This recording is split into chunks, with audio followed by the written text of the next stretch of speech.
A Boeing 737 aircraft operated by Jeju Air crashed at the Muan International Airport in South Korea this morning, killing about 47 people on board. The death toll is continuing to rise. A harrowing video shows the moment that the plane veered off the runway, crashed and burst into flames. The plane was carrying 181 passengers, including 6 crew members. 2 Thai nationals is what we're learning were on board. Rescue operations are underway as far as we know. My colleagues Vishnu and Bill Gallo bring us more details. Take a look. This was a Jeju Air aircraft, a Boeing 737-800 on a scheduled flight from Bangkok to Muan. It made a belly landing, as the video shows, and it was unable to stop in time. It slammed into the perimeter wall, as a result of which there have been extensive casualties. We don't know the exact circumstances prior to the belly landing event, but obviously there was a hydraulic failure, as a result of which the pilots were unable to lower the undercarriage. They went ahead with the landing, but unfortunately there was enough speed on the aircraft down the runway on its belly to prevent it halting in time. It slammed into the perimeter wall, and as I mentioned, the latest reports indicate that 28 people have lost their lives. A few details about the airline. Jeju Air is believed to be South Korea's largest low-cost carrier. This particular aircraft was a Boeing 737-800, which had been acquired from the European carrier Ryanair in 2017. There are rescue efforts which have been on for the last while.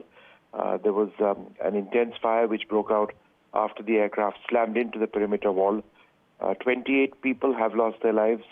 There were more than 170, as I understand it, on board the aircraft.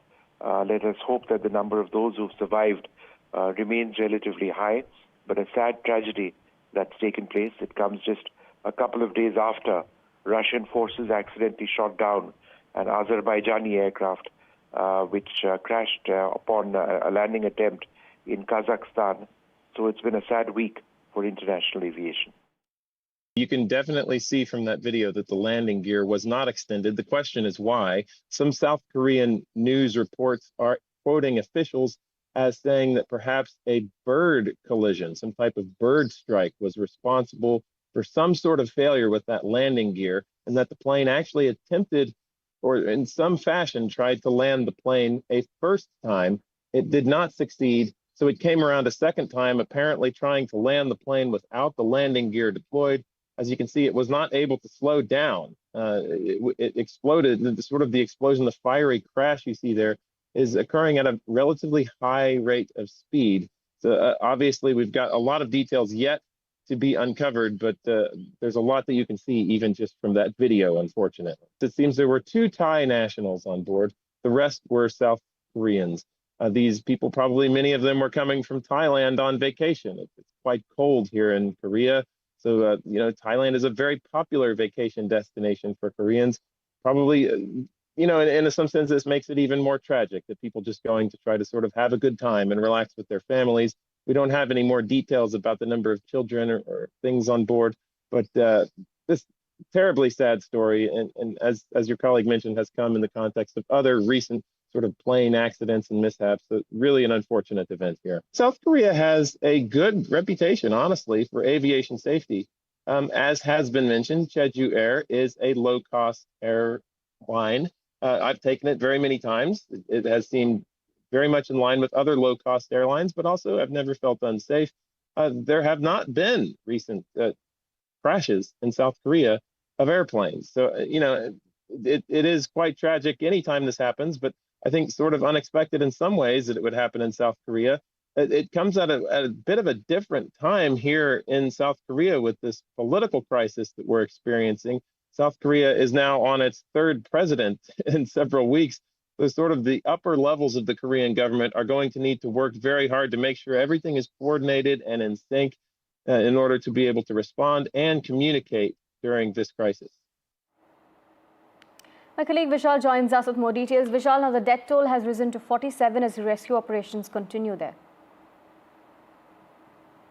Yeah, so the latest death toll is actually 62. The confirmation has just come in. The further confirmation is required for that. But as you mentioned, 47 is the latest number that's been flashed across the world. So we'll give you the latest as and when it comes. But so far, it's been reported that about 2 Thai nationals were on board, and rest were mostly South Korean tourists. As one of our colleagues mentioned, that Thailand is a very popular tourist destination, and a lot of South Koreans, a lot of Asian people go there. So it could have been mostly occupied by travelers who would have gone there to enjoy. But sadly, it has ended in a big tragedy. Just a few days ago, another tragedy had occurred in the Russian region of Chechnya, which had resulted in the death of 40 people. This time, it's a bigger tragedy because the plane, the hydraulics did not work.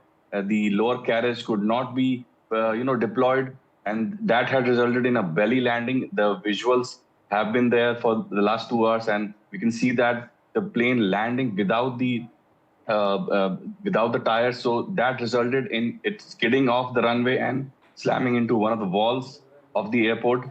And so far, we have reported that there were at least 175 people on board, and some people were about 3 to 4 people were found alive, and about 50 odd bodies have been pulled out. So it's a developing story. Still, initial probe is on, and we'll get you the latest as and when it comes. Right. Thank you, Vishal, for joining us and bringing us those details on this development. The latest that we're learning is, of course, as my colleague Vishal said, 62 people have been killed in the flight crash.